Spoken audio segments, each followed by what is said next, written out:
seven-time world champion, out of 370 races, won 105, stood on the podium 202 times holding the trophy. The Shah Rukh Khan of the F1 world, a name for whom Mercedes even broke their own team rules.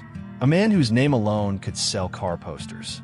A man who once fought and won against racism, media bias, and the entire motorsport system.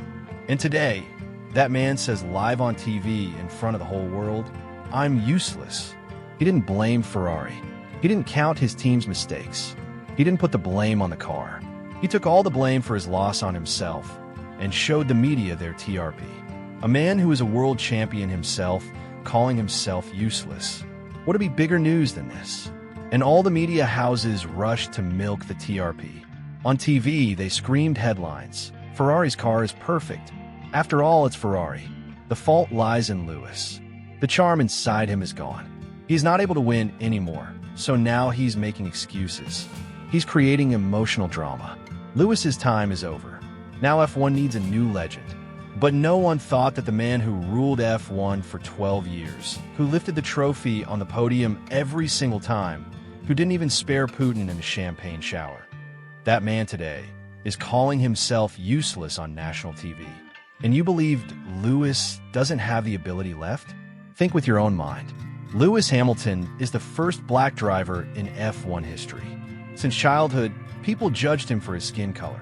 When he was little and did go-karting, people said his color is different. He doesn't belong here. Parents come too. You don't belong. Go. When his father stood with others to watch his race, the organizers said remove them from security. Lewis didn't have money, so he used old tires of others and engines to race. But even then he won. Once in Spain, some people painted their faces black and wore t-shirts saying Hamilton family. They mocked him and even his family in front of the whole world. Even then he didn't break. At the age of 21, he became world champion. Yet people mocked him for his skin color, for something that wasn't his fault. Even then he didn't bow down. He only made himself better. And when that man didn't break then, would he break now? You saw one interview where Lewis said, "I'm useless, and Ferrari should bring a new driver," and you believe it? Brother, use a little wisdom. It's not necessary that whatever you hear is always true. And what happened in Hungary on August 2nd? Do you really think Lewis was at fault? He couldn't perform well. But brother, he is Lewis Hamilton, not some soft dessert that will break so easily. You focused on the word useless. But what Lewis said about a lot is happening in the background, which is not right. In the background's great. No one is talking about that. The real truth is hidden in that line. Media covered it up by saying Hamilton is emotional or making excuses. It's not necessary that someone speaks only out of frustration or emotion. Making a judgment without knowing the depth of the matter is great foolishness. But for people who are actually connected with the F1 world, especially those who've been in this sport for a long time, this wasn't just a normal comment. It was a signal, a hidden message wrapped in a calm tone. And the one who understood that signal the best was not an outsider. It was Riccardo Adami, Hamilton's engineer. For the public, he's just a man who reads tire temperatures or strategy calls. From outside, he looks like just an engineer. But in reality, he's the one who knows every move of Ferrari. The man who knows every single nerve of Ferrari. And if you think Lewis isn't performing well, then if you really have the guts to listen, then listen. And if you want to judge by watching half-baked videos, then skip this video right now. Before an actual F1 race, there are 3 pract. Lewis is a master braking. Half of his race magic comes from braking itself. On the other side, Leclerc also made some changes in his car according to his own style, and engineers listened to both drivers and made changes accordingly. Lewis drove the 3rd practice race, felt the car, and as soon as he came back to pit lane, he said, "Perfect, this is what I needed." And for those who don't know, before the real F1 race, there's another race called qualifying. In simple terms, like the toss in cricket decides who bats first, qualifying decides which driver will start at the front in Sunday's real race. Whoever completes the track lap in the shortest time comes to pole position, the number 1 spot. Qualifying starts. Same car, same track, same Lewis, whose setup had just been perfected. But when qualifying ended, Lewis stood at 12th position. and his teammate Charles Leclerc came first.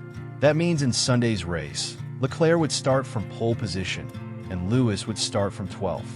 Now the real story starts. A world champion who tested the car on Friday and Saturday, who identified the issues and told the team, who gave feedback and got the car set up, who until Saturday morning said the car felt perfect, suddenly came 12th. And now you'll say the same thing again. Lewis's charm is over.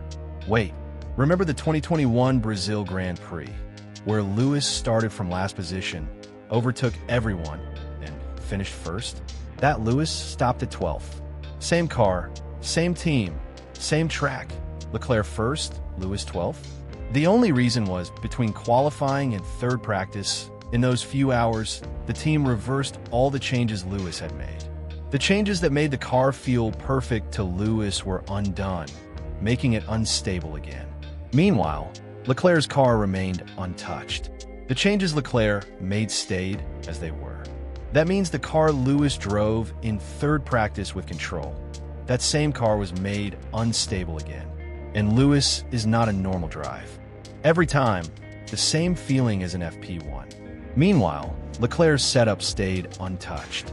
Hamilton's didn't. Every change he made in his car according to his needs was undone.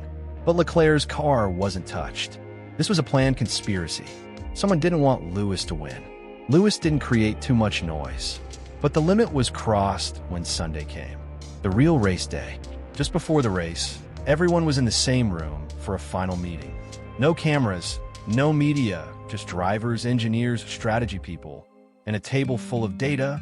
This is the moment when everyone is serious. Everyone quiet in their seats. Focus only on the race plan. But this time Lewis broke the silence. Not angry, not shouting. His voice calm, cold. He said just one line. Do you want two drivers? Or only one? The whole room went silent, like even air had stopped. No one replied instantly, because they understood what Lewis meant.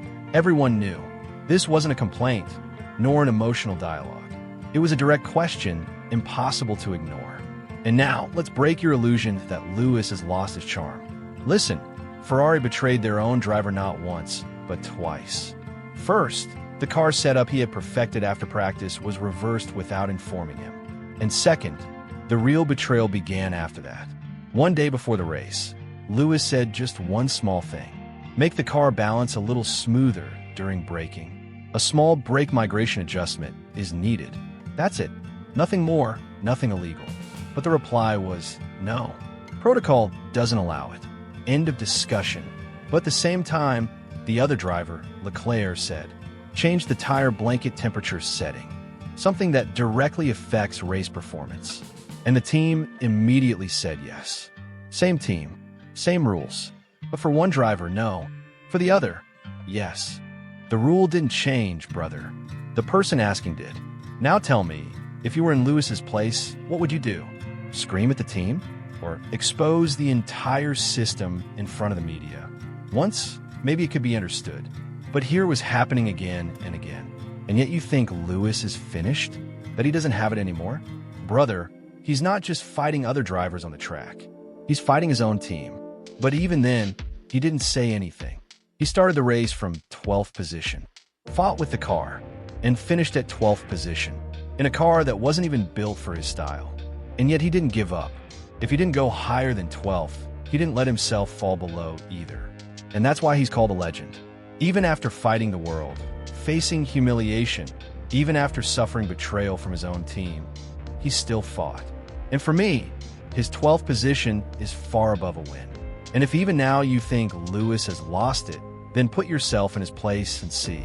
The man was, is, and always will be a full legend. Because a phase may be bad, but a legend never dies. Asterisk, asterisk.